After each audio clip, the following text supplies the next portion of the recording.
Hi. Thanks for sitting patiently. You are the embodiment of how one person can make a difference, because you managed to get out of Ukraine, you've got here to the UK, you're going straight back in a few days' time, but you're going back with a van full of medical supplies and anything else you can pack into it, which will make a difference to people there. Tell us exactly how that's going to work.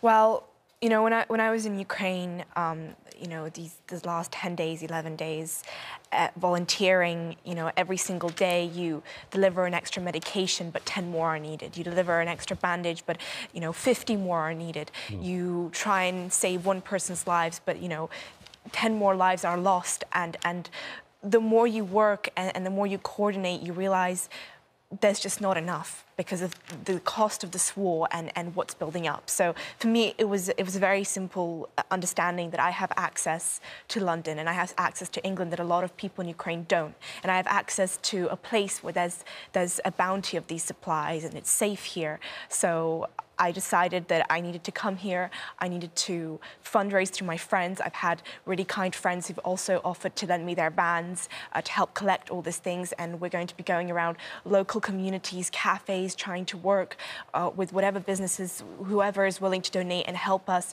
collect as much as we can and deliver it back to Ukraine. Valentina, how old are you? I'm 19. Your courage is extraordinary. Well, what you're doing is incredible. You're doing everything you can. How can people help? Well, there are a few things right now.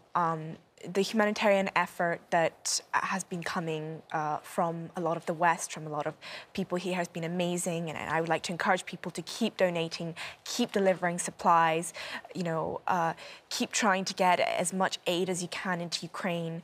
But as someone who just came from a war zone and as someone who, you know, has seen things I wish I would never have seen, I am understanding more and more that the only real action, the only meaningful action that can be taken right now to end this war, not to just save people's lives, to end this war, is by governments. And, you know, I would like to say, just a few weeks ago, I was still a politics student in London, and 90% of my time was spent analysing complicated political issues and finding complicated political solutions to that. But when you wake up with bombs flying over your head, you realize in the real world, in war, there's nothing complicated about politics. No.